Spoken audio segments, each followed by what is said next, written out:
So you guys have noticed that this isn't a video about previous Hall of Fame inductees, and that's because I kind of want to take a break from that for a bit and do more current stuff instead. Conveniently, the 2024 Baseball Hall of Fame induction ceremonies happened not too long ago, and I feel like a common point of discussion around this time is which active players are going to make it into the Hall. And today, I'm going to jump right onto that bandwagon and give you my thoughts on which current players are going to make it to Cooperstown someday. The players I'll be mentioning are the guys who, for the past 15-20 years or so, have put up some of the best numbers, won a lot of awards, won a lot of championships, or some sort of combination of that. And each of these guys either have earned their spot or will earn their spot in the Hall pretty soon. So I'm going to start this whole thing off with pitchers, and between starting pitchers and relievers, I'm going to go with the starters first, conveniently.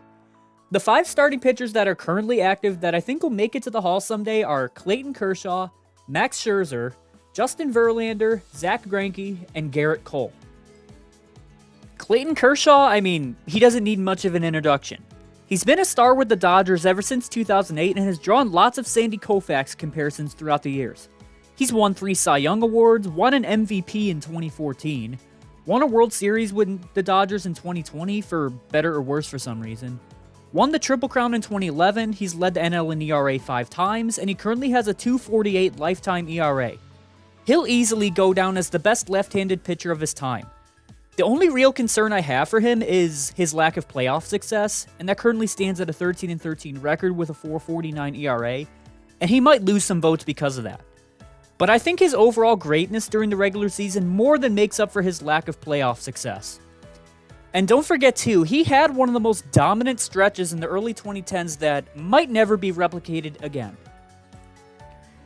The next guy I want to talk about here is Max Scherzer, and kind of like Clayton Kershaw, he's been around since 2008, and he's done nothing but dominate. He's pitched for many teams throughout his career, mostly for the Tigers, Nationals, and now the Rangers, and he's won over 3 Cy Young Awards, has over 3,000 strikeouts, has 2 World Series rings, and he's also thrown 2 no-hitters, and if you guys remember from 2015 or so, one of them should have been a perfect game against the Pirates. And the thing is, he'll always be remembered as a strikeout machine who always threw like a madman when he was on the mound, hence the nickname Mad Max. And personally, I still think he has a little bit left in the tank, but he's a free agent after this year, so who knows if he still wants to keep going. Next is Justin Verlander, and ever since he was picked 2nd overall by the Tigers in 2004, he's done nothing but dominate, and he's done that mostly with the Tigers and Astros. He's currently baseball's active leader in wins, strikeouts, and innings pitched, and he's won 3 Cy Young Awards over the years. And what's crazy is his longevity, and that he won his first one at 28 years old, and he won his 3rd one a couple years ago at 39.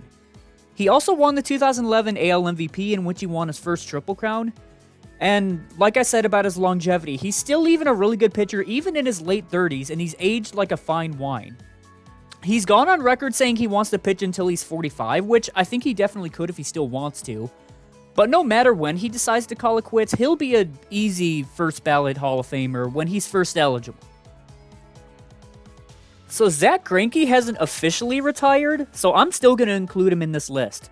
But anyways, he's pitched in the majors for over 20 years, mostly with the Royals, Dodgers, Diamondbacks, and Astros, and he's always been one of the most consistent starting pitchers of his time. He has over 200 wins, and he's almost at 3,000 strikeouts, and he's really gone under the radar, to be honest, compared to others like Kershaw, Scherzer, and Verlander. And what's really interesting to me about him is that his legendary career almost didn't happen because he had such bad social anxiety and depression in the mid-2000s, and he took off almost the entire 2006 season because of it. And after his mental health finally improved, he went on to win a Cy Young Award in 2009 with Kansas City and finished runner-up in 2015 with the Dodgers. When it comes to his eventual candidacy, though, I think he might be similar to someone like Mike Mussina in that he'll eventually get in, but it might take some time because he was overshadowed by other great pitchers of his time. The last starting pitcher that I think will make it to Cooperstown is Garrett Cole, and I know this one's definitely the most debatable, but I think if he can stay healthy, I think he'll eventually make it. As we know, he was a former #1 pick in 2011 by the Pirates, and over time has turned into one of the best starting pitchers in baseball. He finally won a Cy Young Award with the Yankees last year, and as of the recording of this video, he sits at 148 wins and 2,186 strikeouts. And I think if all goes well for him, he'll pace to about 200 wins and maybe 3,000 strikeouts. Being on the Yankees definitely does help him, and I think he'll be that way for the rest of his career, and he's still only 33. He also won't be a free agent until after 2028, so he still has lots of time to add to his stats and maybe even win a ring. Who knows? So next I want to talk about the relief pitchers, and as of now, I think there will be 2 relievers that'll eventually make it to the Hall someday. And those are both Craig Kimbrell and Kenley Jansen. And quick side note, I didn't even know until recently that they've both passed Francisco Rodriguez in saves, and now they're both top 5 on the saves list. And this will definitely add to their future Hall of Fame cases. Anyways, the first reliever I'm going to talk about here is Craig Kimbrell, who, as of the recording of this video, has the 4th most saves all time with 440. But that can easily change though, just because of Kenley Jansen, who I'll talk about next. Anyways, Kimbrell's pitched for lots of teams in his career, but mostly with the Braves, Red Sox, Cubs, and now currently the Orioles. When he first became the Braves closer in 2011, he led the NL in saves for 4 straight years and won a World Series with the Red Sox in 2018. As of now, his stats total up to 440 saves, a 2.42 ERA, and 9 All-Star appearances. The only real concern I have for him is that he's had a couple of really rough seasons, but combined with what he's done throughout his career and the fact that Billy Wagner will probably get in next year, that'll eventually get him into Cooperstown for sure. The other reliever that I think will make it is Kenley Jansen, and as of the recording of this video, has the 5th most saves of all time with 439, which is 1 behind Craig Kimbrell, funny enough. But anyway, Kenley Jansen has mostly pitched for the Dodgers during his career, and he's led the NL in saves twice, and compared to Kimbrell, he's never really had a terrible season, quote quote. He won a World Series with the Dodgers in 2020, though some might hold this against him because the Mickey Mouse ring or whatever, I don't know. But between these 2 relievers, I think Kenley Jansen will need less ballots to get in because he's overall been more consistent than Kimbrell during his career, and Kenley's been much more successful in the playoffs, whereas Kimbrell's had a 4.5 playoff ERA and Kenley's had a 2.2 postseason ERA. But both of these relievers have been amazing and will for sure get elected to Cooperstown someday, no matter how much time it takes. So now I'm going to shift my attention to position players, and I'm going to start off with catchers. The only backstop that I think will make it to Cooperstown someday is Salvador Perez, and I didn't even realize just until recently how long he's been at the level he's been at. But anyways, he's been with Kansas City since 2011, he's won 5 Gold Gloves and 4 Silver Sluggers, he was the catcher of a World Series winning team in 2015, in which he was World Series MVP, and he still continues to be a nice piece for the Royals nowadays. However, I think when it comes to his eventual candidacy, it might take a long time for him to get in just because he's honestly always been overshadowed by other great catchers of his time. It used to be Yadier Molina and Buster Posey, but nowadays it's someone like Adley Rutschman. It also doesn't help that he has a less than stellar WAR, and I think honestly it might take his 8th or 10th ballot or maybe even the Veterans Committee for him to get in. But when he does eventually leave the Royals and retire, it'll be very hard for them to replicate what he's done at catcher over the years. In contrast to the catching position, I think there's realistically 4 first basemen as of now that'll make it to Cooperstown someday. And they're Freddie Freeman, Bryce Harper, Joey Votto, and Paul Goldschmidt. I'm going to start off with Freddie Freeman, and honestly, I think he could realistically go down as one of the best first basemen ever once it's all said and done for him. He spent over a decade with the Braves, and he continues to rake for the Dodgers well into his 30s. He's baseball's active leader in hits, runs, RBI, and doubles, and he won the NL MVP in the 2020 COVID season, and he was a World Series champion with the Braves in 2021, and still has a good chance to win one with the Dodgers at some point. He could very easily finish with 3,000 hits if he stays healthy for the rest of his career, and keep in mind he stayed very, very healthy since 2018. I think once it's all said and done for him, he'll easily go down as a first ballot Hall of Famer. Bryce Harper's been known in baseball ever since he was a teenager, and if you ask me, he's definitely lived up to the hype. He'll most likely spend his entire career in the NL East with the Nationals and Phillies, and if you guys remember, he's always been a great right fielder, but has transitioned seamlessly to first base. He's won 2 NL MVPs and has always been known as a really patient guy with a high on-base percentage. He's still only 31 years old, so he has a long time to not only add to his numbers, but also win a ring, especially this year. He should be a first ballot Hall of Famer, but my only concern for him is that he's always been a hothead during his career, so he might lose some votes in the end because of that, but I still think he should be fine. Next is Joey Votto, and he's been in the Blue Jays minor league organization this year, so he's technically still an active player. He spent 17 years with the Reds as an on-base machine that could hit for power and show lots of patience at the plate. And this was shown when he led the NL in on-base percentage 7 times and walked 5 times. He won NL MVP in 2010 and always hit for a high average during his Reds tenure. The things that'll go against him, though, is his lack of playoff success and even lack of playoff appearances, and that'll hurt him on the ballots for sure. I think he'll eventually get in, but similar to someone like Jeff Bagwell or even Todd Helton, it might take him a few years, but I think he'll be in Cooperstown someday for sure. The final first baseman here is Paul Goldschmidt, and up until this year, he's always been one of the most consistent first basemen. As of now, he's pretty much split his career evenly with the Diamondbacks and Cardinals, and he's been a guy that's known for hitting lots of doubles and home runs. He's won multiple Gold Gloves and Silver Sluggers, and after multiple top 3 finishes, he finally won an NL MVP award in 2022. As of the recording of this video, he's just a few hits away from 2,000, and I hope his down year this year has just been a fluke, and I hope he can bounce back next year to eventually finish his career strong. The only second baseman that I think will make it is Jose Altuve, and he'll be remembered as probably the best contact hitter of this era. He's been a mainstay in Houston since 2011, which is when they were still in the NL, and it's been difficult for him from the start because he's only 5'6". He won AL MVP in 2017, has won 3 AL batting titles, and has shown no signs of slowing down. I honestly think he could get close to 3,000 hits if all goes well for him. However, I'll address the elephant in the room, the sign-stealing scandal. And it'll definitely affect his candidacy, as this is what has happened to Carlos Beltran, and it's the reason he hasn't gotten more votes since he's been eligible. But in 10 to 15 years, voters' views on the scandal may change, so we'll see what happens to that as soon as he's eligible. Moving over to the hot corner, the 3 third basemen that I think will make it someday are Jose Ramirez, Nolan Arenado, and Manny Machado. Jose Ramirez is a guy that's always been appreciated by his peers, but has become more and more loved by the media as time's gone on. I've gotten to see him for his whole career because I'm a Guardians fan, and he's been nothing short of spectacular. And us Cleveland fans love him, and he even took a giant discount just to stay here a couple years ago.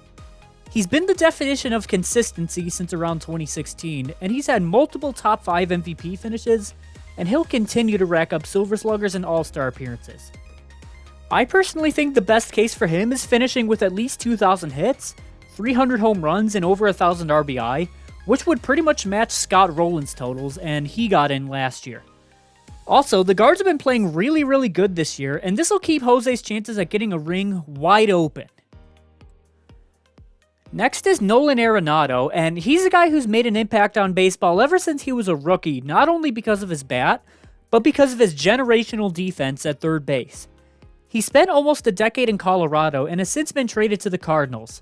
He won a Gold Glove in each of his first 10 seasons in the league, and I'm only in my early 20s, so I'd imagine he's the best defensive third baseman since Brooks Robinson.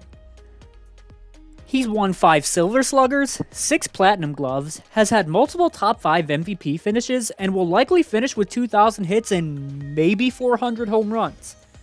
And personally, I hope that his bat can get back to what it once was, and that it wasn't just the benefit of playing in Denver for so long. The last third baseman is Manny Machado, and honestly, I used to think he might not have a shot at the Hall, but looking back, he definitely does. He spent his career mostly with the Orioles and Padres, and kinda like Bryce Harper, he came into the league when he was super young and has always been a very nice hitter when he's been healthy. He's had multiple top 5 finishes in MVP voting, has won multiple Gold Gloves, a Silver Slugger, and even a Platinum Glove. When it's all said and done for him, I think he will reach over 2,000 hits and 400 home runs, and he's already nearing 1,000 RBI right now. And the only thing that might delay his induction is his unpredictable attitude or his reputation as a hothead who complains a lot. And also, he's locked into his contract with the Padres until 2033, so he has lots of time to add to his stats and potentially win a World Series with the Padres as long as they can stay in contention. Moving back into the middle infield, there's two shortstops currently that I think will make it to the Hall, and those are Mookie Betts and Frankie Lindor. First, I want to talk about Mookie Betts, and he's always made an impact ever since coming up with the Red Sox in 2014. If you guys remember, he was a great right fielder, but has transitioned very well into the infield. He's only 31 years old, and he's already made 8 All-Star teams, won an MVP award, has 2 World Series rings, and 6 Gold Gloves and 6 Silver Sluggers. He should pace pretty well for about 2,500 hits, 350 home runs, and well over 1,000 RBI. And as long as he's still playing, he'll continue to be one of the game's biggest ambassadors. The other shortstop is Francisco Lindor, and to be honest, I was kinda skeptical about putting him into this video, but in the end, I think he'll do enough to warrant a spot in Cooperstown. He's always been a really solid hitter and amazing defensive shortstop ever since coming up with the Indians in 2015, and he was always one of my favorite players to watch every day when he was on the Indians. His grand slam in Game 2 of the ALDS versus the Yankees in 2017 is certainly the most iconic moment of his career and one of the loudest moments in recent MLB history. Ever since getting traded to the Mets, he's always been solid when healthy, but I personally think he leaves a little more to be desired. But in the end for him, he should pace for about 2,000 hits, over 1,000 RBI, and as time goes on, he'll continue to win more Gold Gloves and Silver Sluggers, as long as his passion for the game is still there. So next I'll be moving on to the outfield, and the 3 current outfielders that I think will make it are Mike Trout, Juan Soto, and Aaron Judge. First is Mike Trout, and honestly he doesn't need much of an introduction. He's the most talented player of this generation, but it sucks that it's amounted to literally no playoff success, and instead ended becoming one of the most wasted careers in baseball history. He hasn't had a healthy season since, I guess, 2020, but we all know how much of a monster he was in the 2010s both on offense and defense. He won 3 MVP awards by his age 27 season and was the face of baseball during his prime. He's been named to 11 All-Star teams so far and has racked up 9 Silver Sluggers. Around 5 years ago, he signed what I'm pretty sure was the biggest contract in baseball history at the time, and he deserved every single penny of it. He'd easily be at 400 home runs, 2,000 hits, and well over 1,000 RBI by now if he could have stayed healthy. And when we look back on it, he'll be remembered as one of the most talented players the game has ever seen, and as one of the greatest ringless athletes ever, unless he can find his way out of Anaheim at some point. Next is Juan Soto, and listen, I know he's still only in his mid-20s, but I'm just really confident he can end up in the Hall of Fame someday. He's spent his young career with the Nationals, Padres, and now the Yankees, and as we all know, he's due for a huge payday this winter. What separates him from the other great hitters today is his amazing plate discipline, and he's led the league in walks 3 times and has a career on-base percentage of .422 as of the recording of this video. And he played a huge role in the 2019 World Series for the Nationals when he had just turned 21 years old. Soto is only 25 right now, so it's tough to call what he'll finish his career with, but if I had to guess right now, I think it'd be something like over 2,000 hits and maybe 500 home runs and 1,500 RBI. And again, I just think he's that talented and will be like that for a long time. But what's crazier is that there's someone else in his own outfield that's even better than him right now. The last outfielder is Aaron Judge, and he's become one of the faces of baseball at this point, and that does help when he's been a Yankee and will probably be there for the rest of his career. After all, he did get named Yankees captain after re-signing with them in 2023. He's the biggest home run threat in the American League and has a pretty good chance to break his own record this year. He won AL MVP in 2022, and he'll probably win it again this year. And honestly, he'll always have a shot to win a World Series just because he's on the Yankees. The only real concerns I have for Judge is his later start compared to other future Hall of Famers in this video, and his injury history, which is absolutely real. After all, he's only had 3 healthy seasons out of his 8 in the big leagues. But if he can stay healthy and continue to produce the way he has, he'll find his way to the Hall someday as the Yankees' first franchise star since Jeter retired. I know Shohei isn't technically eligible yet, but come on, I couldn't make this video without including Shohei Ohtani. He's become the true face of baseball and has really lived up to being the Japanese Babe Ruth. He's been the first real two-way player I've seen since I've started watching the game, and he's already a two-time MVP before turning 30 and earned himself the richest deal in MLB history this past winter, and deservedly so. Also, good for him for getting out of Anaheim so that he can give himself a chance to actually win a ring. Kinda like Juan Soto, it's still tough to predict his final career stats, but for Shohei, I could see 400 to 500 home runs, well over 1,000 RBI and 2,000 hits, and he should still be a pretty solid pitcher as long as his arm can stay healthy. He should also win more MVPs and eventually a ring someday too. He'll definitely go down as one of the most iconic players of the 2020s, and it'll be funny in the future when we see Shohei Ohtani Day happen every year once Bobby Bonilla Day is done. Alright, so I know there's definitely a lot of guys I've left off this list, but I want to give all the omission guys a shout out real quick, and I want to split them into 3 categories. The first category is for guys that are older and have had really good, but maybe not quite Hall of Fame careers. Those guys are Giancarlo Stanton, Chris Sale, Andrew McCutchen, Christian Yelich, and Jacob deGrom.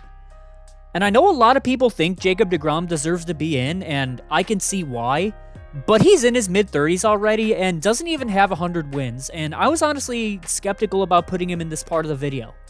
But then I remembered his career ERA is like 2.5 or something like that, so I definitely had to mention him in this video, and maybe he'll be a Veterans Committee inductee someday, who knows.